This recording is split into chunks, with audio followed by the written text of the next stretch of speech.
Hello दोस्तों, Radhe Radhe. Monika biology class में दोस्तों आप सभी का हार्दिक स्वागत है। चलिए आज हम बात करते हैं जीन विनिमय के बारे में कि जीन विनिमय या क्रॉसिंग ओवर क्या होता है। आपके पेपर में इस यूनिट से सबसे ज़्यादा क्वेश्चन पूछे जाते हैं। 18 नंबर से इस यूनिट से आपके क्वेश्चन आते हैं। बहुत ही इंपॉर्टेंट यूनिट है, थोड़ी सी टफ है, लेकिन अगर आप उसको ध्यान से समझेंगे तो आपको अच्छे से समझ में आ जाएगी।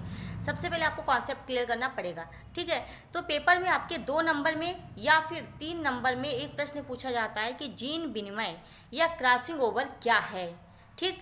या तो इस तरीके से प्रश्न आएगा या फिर पूछा जाएगा जीन विनिमय या क्रॉसिंग ओवर पर टिप्पणी लिखिए। टिप्पणी करके क्वेश्चन बहुत बनता है कि जीन विनिमय या फिर क्रॉसिंग ओवर पर टिप्पणी लिखिए। अगर आपको इंग्लिश में ना समझ, हिंदी में ना समझ में आए कि जीन विनिमय क्या है, तो आप इंग्लिश में तुरंत देख लीजिए कि क्रॉसिंग ओवर कहते हैं इसको, ठीक। जीन विनिमय या क्रॉसिंग ओवर। देखिए, क्रॉसिंग के नाम से लग रहा है कि कोई चीज़ किसी को क्रॉस कर रही है, क्रॉसिंग है। क्रॉसिंग क्या होती है? जब कोई चीज़ किसी को क्रॉस करती है इस तरीके से, ठीक। मान लो कि ये गुणसूत्र है, यानी क्रोमोसोम है। दूसरा गुणसूत्र ये है। अगर ये गुणसूत्र आपस में एक दूसरे को क्रॉस करेंगे तो कैसे हो जाएंगे? ऐसे इसने क्रॉस किया, इधर से इसने क्रॉस किया, ऐसे क्रॉस करेंगे। जब क्रॉस करते हैं तो ये क्रॉसिंग का निशान बन जाता है, क्रॉस करने का, क्रॉस बन जाता है। इसका मतलब है कि गुणसूत्र आपस में क्या कर रहे हैं? जीन की आपस में अदला बदली कर रहे हैं। भाई कोई चीज़ क्रॉस करेगी तो क्या होगा? अदला बदली करना। जब भी गुणसूत्र या जीन विनिमय, विनिमय मतलब आपस में क्या हो रहा है? क्रॉसिंग ओवर हो रही है। जब जीन जो है आपस में क्या करें? अदला बदली, जीन या गुणसूत्र की जब आपस में, जीन के जोड़े हैं गुणसूत्र के, इनमें आपस में जब अदला बदली होती है तो इसे हम कहते हैं क्रॉसिंग ओवर। ये अदला बदली होने से क्या होता है? गुणसूत्र में बदलाव आता है। इधर का उधर आता है तो उधर का उधर होता है। तो क्या होता है? जब जीन विनिमय हो जाता है तो जब नई पीढ़ी बनती है तो उसमें क्या होते हैं? नए लक्षण बन जाते हैं। भाई कोई चीज़ क्रॉस करेगी एक दूसरे के अंदर, इधर की उधर उधर की उधर होगी, तो जो भी संतान पैदा होगी तो उसमें नए नए लक्षण उत्पन्न हो जाएंगे। तो इसे हम कहते हैं क्रॉसिंग ओवर, ठीक। जीन का विनिमय होना यानी जीन का आदान प्रदान होना, जीन विनिमय। क्रॉसिंग ओवर आप एक दूसरे को क्रॉस करना, ठीक। देख लीजिए क्रॉसिंग ओवर। यह क्रिया अर्धसूत्री विभाजन की पैकिटीन अवस्था में होती है। बेटा देखो, जब कोशिका विभाजन होता है, आपने फर्स्ट ईयर में पढ़ा होगा कि कोशिका विभाजन जो है 2 तरीके का होता है। एक होता है समसूत्री विभाजन, दूसरा होता है अर्धसूत्री विभाजन। अर्धसूत्री विभाजन की कुछ अवस्थाएं होती हैं, जिसमें से एक अवस्था आती है पैकिटीन अवस्था। इस अवस्था में क्या होता है? अर्धसूत्री विभाजन की पैकिटीन अवस्था में जो होता है वो क्रॉसिंग ओवर की क्रिया होती है।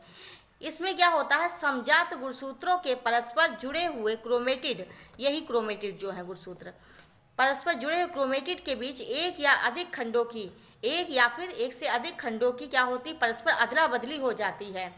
खंडों की इस अदला बदली को ही हम पारगमन या पारगमन, जीन विनिमय या फिर क्रॉसिंग ओवर कहते हैं।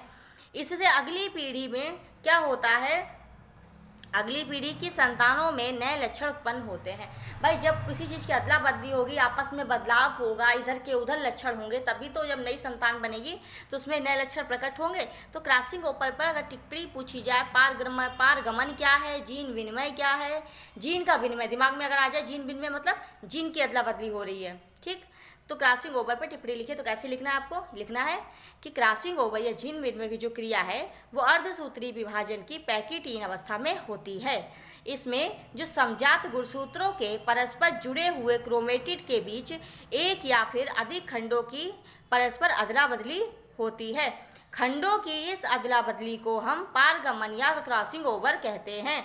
इससे अगली पीढ़ी की संतानों में नए लक्षण उत्पन्न होते हैं, ठीक।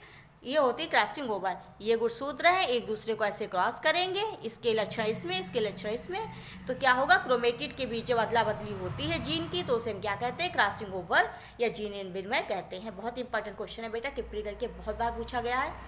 बहुत ही इंपॉर्टेंट है और बहुत ही आसान है, बिल्कुल छोटा सा आपको लिखना है, ठीक है। तो आप इसे पढ़िए, तैयार करिए, हमारे नोट्स आप देखते रहिए, पढ़ते रहिए। अगर आपको कहीं पे प्रॉब्लम आ रही है तो आप कमेंट करके पूछ सकते हैं। इसके अलावा हम आपको बोर्ड की तैयारी बहुत अच्छी करवा रहे हैं। आपकी यूपी बोर्ड की क्लासेस आपकी चल रही हैं, आपके हर टॉपिक को अच्छे से क्लियर कराया जा रहा है। Very short question, short question और ऑब्जेक्टिव क्वेश्चन, लॉन्ग क्वेश्चन, हर तरीके के क्वेश्चन आपको करवाए जा रहे हैं। चैप्टर वाइज आपका क्लासेस चल रही हैं। आप इस हमारी वीडियो ज़्यादा से ज़्यादा देखते रहिए। जो बच्चे इंटर में आए हैं आप उनको भी शेयर करते रहिए। ज़्यादा से ज़्यादा लाइक करिए, सब्सक्राइब करिए, शेयर करिए। धन्यवाद।